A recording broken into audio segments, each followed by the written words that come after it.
बलिया में 4 बजे से बड़े बुजुर्ग किसान व बड़ी संख्या में महिलाएं किसान सम्मान निधि के खाते का ई-केवाईसी कराने के लिए जनसेवा केंद्रों पर पहुंच रही हैं। इस कार्य के लिए सरकार द्वारा जारी 31 मार्च आखिरी तारीख जैसे जैसे नजदीक आ रही है, लोगों की धड़कन बढ़ती जा रही है। आलम यह है कि अभी 60 से 70% लोग का ई-केवाईसी होना बाकी है।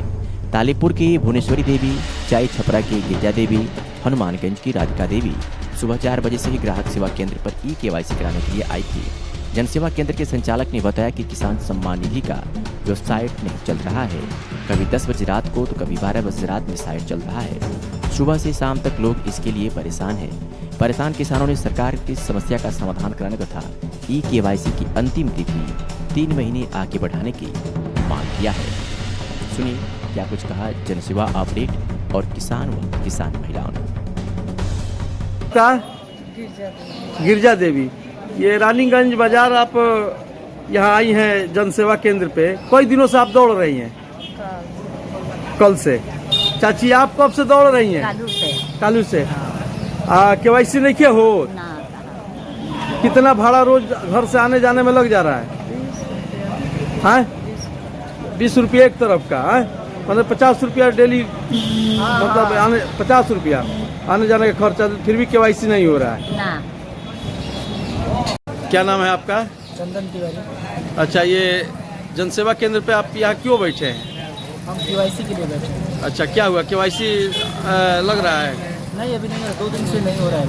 अच्छा, कितने दिन से यहाँ जनसेवा पे आप दौड़ रहे हैं? 2 दिन से दौड़ रहे हैं। 2 दिन हो गए। 2 दिन हो गए। सारा काम छोड़ करके आप यहाँ दौड़ रहे हैं, फिर भी नहीं लग रहा है। कब तक आप बैठेंगे अभी आप? जब तक हो ना जाए यही देखेंगे, तब तक बैठेंगे। अपना परिचय दीजिए। आशीष कंप्यूटर एंड जनसेवा केंद्र, कोटवा मोड़, रानीगंज बाजार। ये किसान सम्मान निधि में जो केवाईसी का जो सरकार द्वारा जो है योजना चलाया गया है, तो इसमें क्या परेशानी आ रही है? देखिए, सबसे पहले तो जनवरी से इसको दिया गया कि जनवरी से आपको मार्च तक कर लेना है, लेकिन कभी भी वेबसाइट बढ़िया से नहीं चली। OTP का ऑप्शन दिया गया रजिस्टर्ड मोबाइल नंबर से, तो भी नहीं चला। उसके बाद आगे चल के बायोमेट्रिक से दिया गया कि जिनका मोबाइल नंबर रजिस्टर्ड नहीं है वो बायोमेट्रिक ऑप्शन से कर लें, लेकिन वो भी नहीं चला। 1 दिन 2 दिन साइट ठीक ठाक चली, उसके बाद लगातार या तो OTP नहीं आ रहा है या फिर बायोमेट्रिक खुल नहीं रहा है।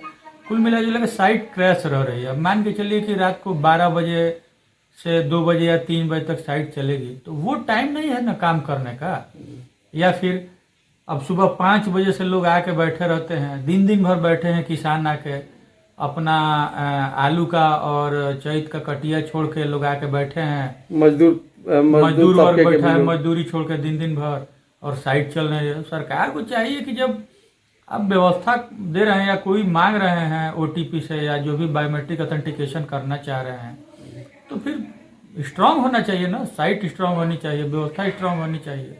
तो ये जनसेवा के तरफ से कोई दूसरा विकल्प नहीं है?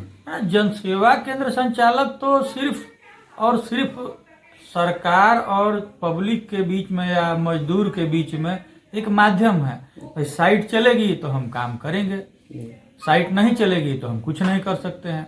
पब्लिक भी बैठे रह रही है दिन भर, हम लोग भी बैठे रह रहे हैं। लगातार जो है सर्विस अनअवेलेबल, सर्वर उपलब्ध नहीं है, सर्वर उपलब्ध नहीं, ये दिन भर चल रहा है। बाकी सब वेबसाइट अलग, बाकी वेबसाइटें आप जो है किसी भी विभाग की, किसी भी डिपार्टमेंट की वेबसाइट खोलिए, FCI से लेके कोई भी ऑनलाइन करना है सब आप कर रहे हैं हम लोग। लेकिन जब किसान सम्मान निधि खोलिए तो सर्विस अनअवेलेबल, साइट नहीं चल रही है। दिन भर मजदूर और किसान बैठे हुए हैं। जिससे आप लोग को परेशानी, कई सारी दिक्कत है ना। वो जनसेवा केंद्र के इस दुकान से उस दुकान, उस दुकान से उस दुकान चक्कर लगा रहा है। उसमें मान लीजिए गांव से आ रहा है, उसका भाड़ा लग रहा है, वो दिन भर की मजदूरी छोड़ के आ रहा है, वो सिर्फ जनसेवा केंद्रों पर घूम रहा है, चक्कर लगा रहा है। कुछ ऐसे लोग हैं जो भाई व्यक्तिगत संपर्क में है, गांव के हैं, घर के हैं, बुजुर्ग हैं, महिला हैं, सब लोग जो है चक्कर लगा रहे हैं। तो सरकार को चाहिए कि मुकम्मल व्यवस्था दीजिए, या तो विभाग के थ्रू आप KYC कराइए और